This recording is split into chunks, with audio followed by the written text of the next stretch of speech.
Es momento de conversar con quienes lideran ideas transformadoras, sin pretexto. Bien, en el marco del clima, de la cumbre del clima de Dubái, COP28, el secretario general de las Naciones Unidas, Antonio Guterres, puso presión y afirmó que el éxito de esta instancia pasa inevitablemente por lograr un consenso sobre la necesidad de eliminar los combustibles fósiles en línea con el límite de mantener la temperatura de la Tierra por debajo, quiero decir, de los 1,5 grados, lo que puede implementarse a diferentes velocidades en función del país. Bueno, pero ¿qué ha pasado con esta cumbre que algunos daban por muerta desde entrada? Algunos dicen que en realidad estas cumbres no sirven para nada, otros dicen al contrario. Es importante seguir conversando más allá de si se puede o no cumplir todas las expectativas que cada cumbre se plantea, pero bueno, de todo esto queremos conversar con Daniel Vercelli, socio y managing partner de Manuya. ¿Qué tal, Daniel? ¿Cómo estás tú? Muchas gracias por estar con nosotros esta tarde. Hola Mirna, ¿cómo estás? Un gusto saludarte desde la noche de Dubái. Uy, qué fantástico. Me faltó decir que estás justamente allá en Dubái. Con mayor razón te agradecemos mucho que te hayas dado el tiempo para hablar con nosotros. A ver, partamos por lo primero, porque en realidad es un evento extremadamente importante. ¿Cuál es tu primera evaluación de lo que ha sido en estos días de discusión y de conversación en la COP28? Bueno, siempre hay que contrastar un poco con las expectativas y ahí cada uno va a tener un juicio distinto, ¿no? Yo prefiero contrastar siempre respecto de cómo llegamos versus cómo salimos, o cuánto sirve versus si no tuviéramos este tipo de instancias.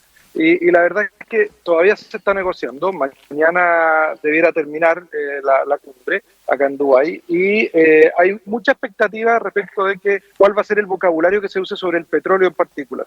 Si se va a llamar a hacer un phase out, que es eliminar el uso del petróleo en un plazo razonable, o un phase down, que es un lenguaje un poco más suave.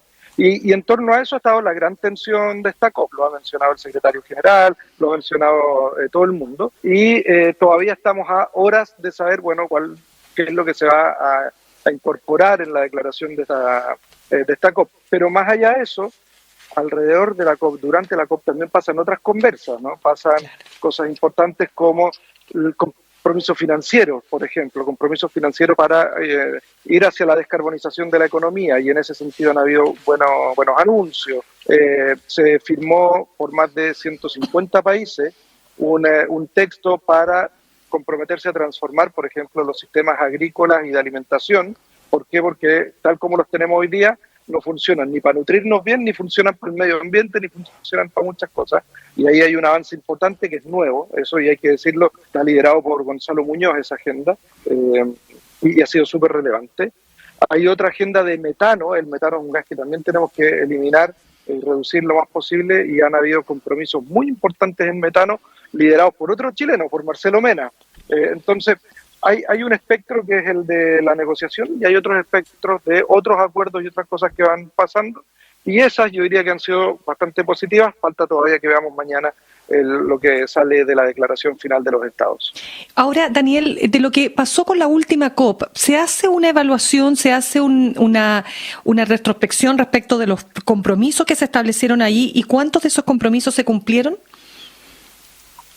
Bueno, de hecho, una de las cosas que ha sido importante este año es el Global Stocktake. El Global Stocktake es el inventario de emisiones de gases de efecto invernadero, y el Acuerdo de París del año 2015 mandataba que en esta COP había que volver a tomarle la temperatura al mundo en ese sentido. Y el Global Stocktake, la verdad que lo que nos demostró es que estamos todavía lejos de la ruta que nos llevaría a limitar el calentamiento a 1,5 grados por sobre la era preindustrial. Entonces, lo importante es que se publica este stocktake.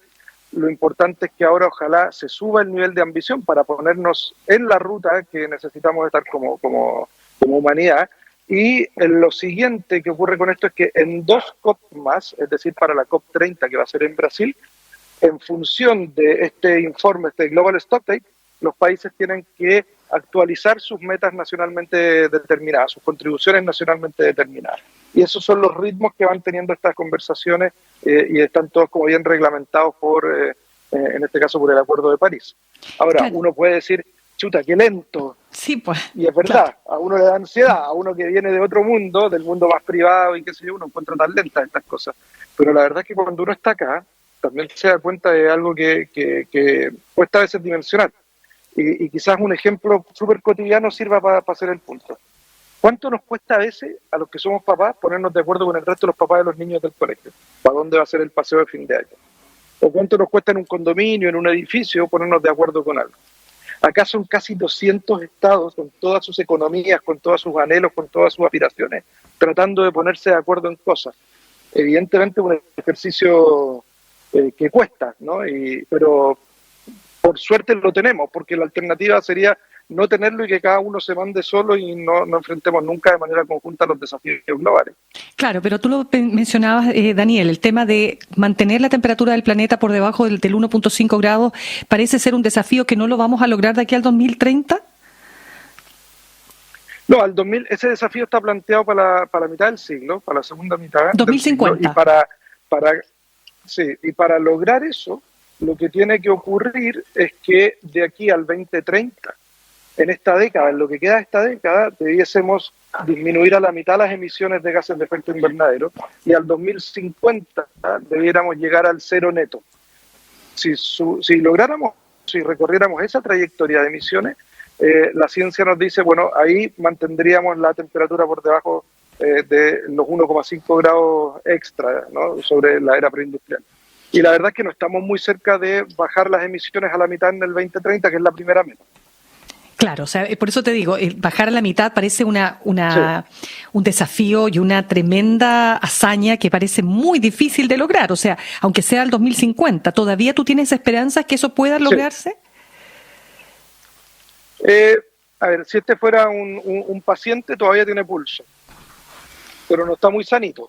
Claro. ¿No? Pero tiene pulso todavía, ¿no? Hay una mínima ventana todavía de oportunidades de llegar a eso. Hay quienes plantean derechamente que nos vamos a pasar y que después, tecnología mediante, vamos a poder retroceder capturando CO2 de la atmósfera, pero esa es una apuesta bien arriesgada. O sea, no sabemos si ese tipo de mecanismos van a funcionar o no, si van a tener la escala necesaria o no. Hoy día lo más seguro es, ¿saben qué? Dejemos de tirar moléculas de CO2 a la atmósfera. Eso sí sabemos que resulta. Claramente. Conversamos con Daniel Berchelli, socio y managing partner de Manuya. Daniel, antes de entrar a lo que hace Manuya, porque me interesa mucho también que nos cuentes sobre aquello, para seguir y cerrando el tema de la COP28, bueno, la Organización de Países Exportadores de Petróleo llamó a no firmar este acuerdo, lógico, parece coherente absolutamente en línea con sus propios intereses, pero ¿cuánto dirías tú que pesa el lobby que pueda hacer la OPEP?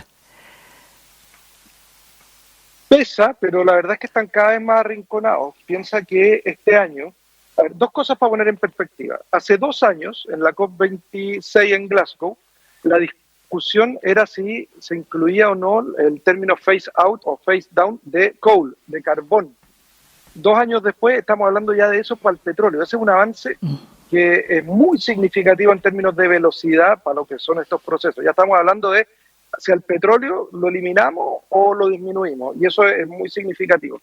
Entonces, eso te demuestra que los países petroleros están quedando cada vez como un poco más solos, ¿no? Y lo otro que demuestra eso es que para esta COP son más de 100 los países que están abogando por la eliminación, por el phase out, ¿no? Y que hayan más de 100 países, eso es más de la mitad.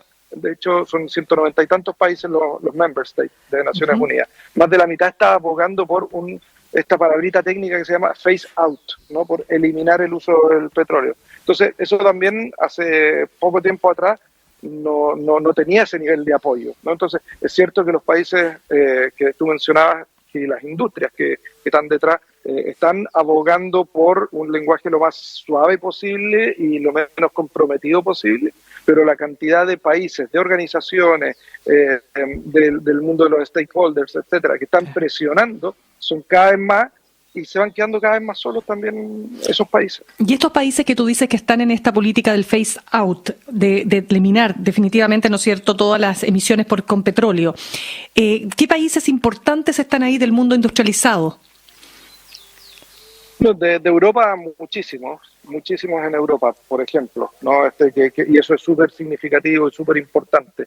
Después hay países que han estado tratando de encontrar un lenguaje que permita mantener una ambición alta, pero consenso al mismo tiempo. Y ahí, en ese sentido, esta semana ha sido súper importante todas las conversaciones que han estado teniendo la delegación china con Estados Unidos, por ejemplo. Ya que esas dos potencias se sienten a conversar y estén dispuestas a encontrar lugares de encuentro, valga la redundancia, en las aspiraciones, es súper significativo también. Entonces, uno siempre puede mirar el vaso medio lleno, medio vacío, ¿no? Yo veo esta COP, veo dos COP hacia atrás y veo que hoy día estamos hablando de cosas que hace 2 años atrás no eran conversables. Completamente. Estamos conversando con Daniel Berchelli, ¿es o Berceli? Berchelli, está perfecto entonces. Bueno, precisamente Daniel, que reiteremos, tú te encuentras allá en Dubái, o sea que dejémoslo claro porque estás haciendo el tremendo esfuerzo.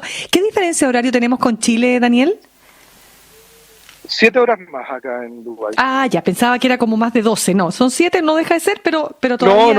No. Ya, todavía es posible de mantener estos contactos porque cuando son de 12 horas o más se hace más complejo.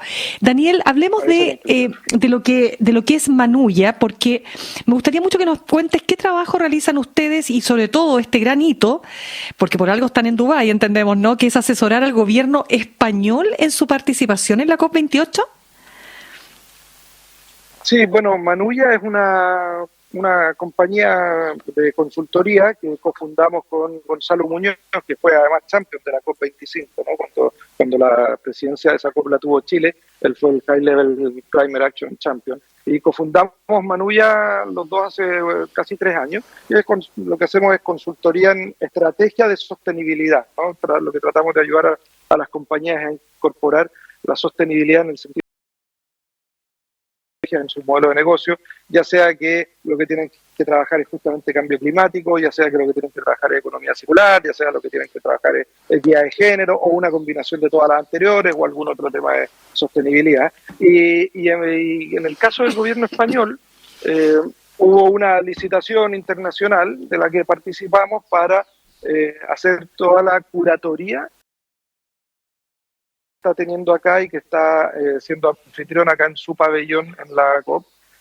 Y lo que nosotros hicimos fue ayudarlos a traducir los intereses estratégicos del país en contenido que fuera relevante para esta COP y ese contenido traducirlo en eventos de alto nivel donde tuvimos altos comisionados de la Unión Europea, tuvimos High Level Climate Action Champions de Naciones Unidas, tuvimos representantes de un montón de stakeholders distintos y estuvimos todos los días haciendo varios eventos con ellos ahí, donde además se habló de cosas tan importantes como integración y colaboración, por ejemplo, entre América Latina y Europa, y España en este caso, ¿no? Entonces, hubo ahí un conjunto de cosas, hicimos más de 30 eventos, o casi 30 eventos en ese pabellón, y fue la forma de que España se mostró al mundo en esta COP.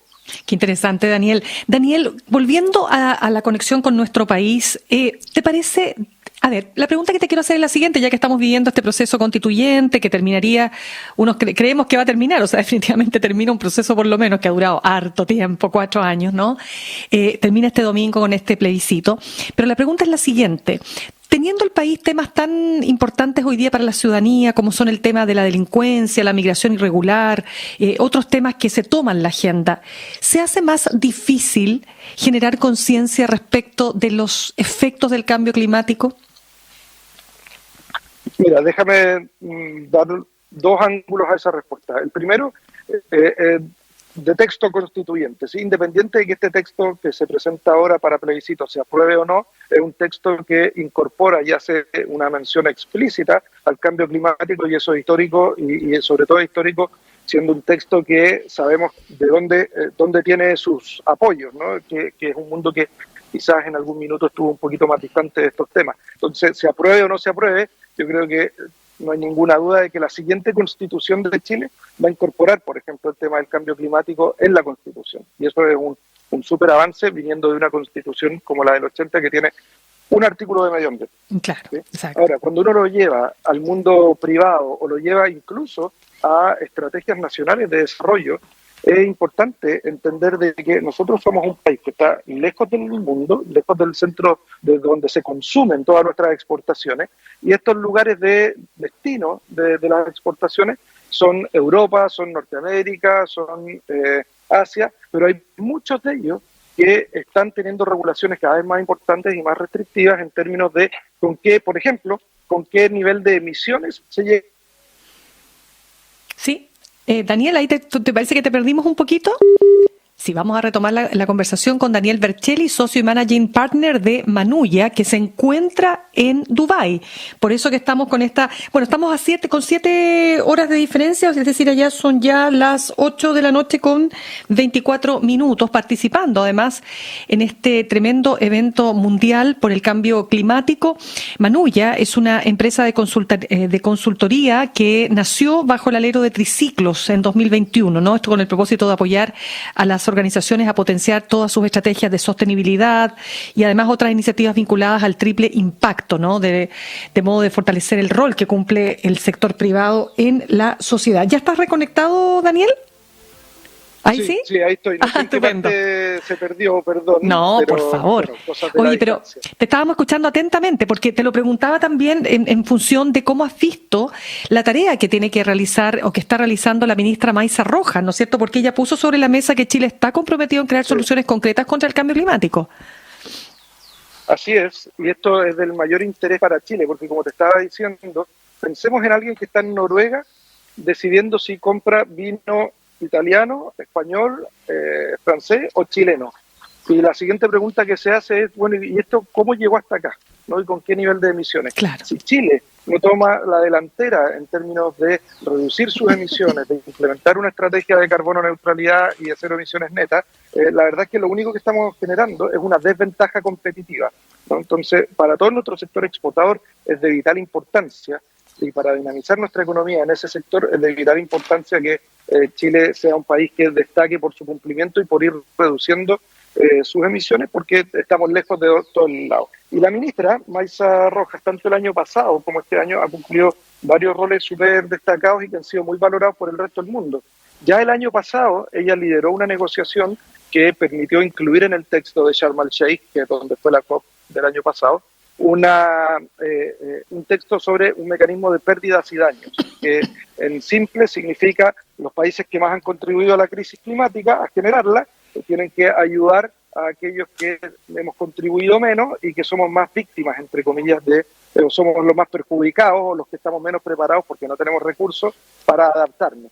Entonces, eso lo lideró ella y fue algo histórico que se lograra incluir eso por unanimidad de los Estados miembros. Y este año, de hecho, una de las novedades de esta COP es que ese mecanismo ya tiene parte del financiamiento. Entonces va a empezar a fluir plata desde los países desarrollados a los países en desarrollo por este concepto. Otra cosa que a ella se le fue encomendada en esta semana es, la COP tiene 4 grandes temas, ¿no? Uno de esos temas es adaptación, que quiere decir cómo nuestras sociedades se van a adaptar para las consecuencias de la crisis climática, cómo nos vamos a adaptar para olas de calor o de clima extremo en general más importantes, mayor cantidad de incendios, mayor cantidad de inundaciones, alzan los niveles del mar, etcétera, etcétera. Y ese es un tema súper importante, y a la ministra Rojas le han pedido en esta COP que colidere con otra ministra de Australia, si no me equivoco, la negociación de ese capítulo, que es sumamente relevante. Interesantísimo. Entonces, la ministra está jugando, yo estuve con ella hoy día y está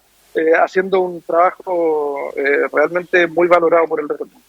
Daniel, se nos acabó el tiempo, pero en una palabra, Dubái, ¿cómo es? Cuéntanos un poco, y si tú ves que la población está en sintonía o no con lo que está pasando con este tremendo evento.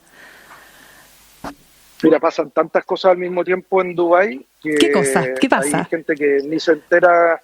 Mira, ahora está la COP, pero además hay una convención grande de retail. Hay una cantidad de cosas que a nivel internacional que pasan al mismo tiempo que la gente ni se entera. El otro día en un restaurante le pregunto a un mesero, ¿no?, si habían tenido, hay 100.000 personas en la COP, si habían notado más flujo de algo en el restaurante.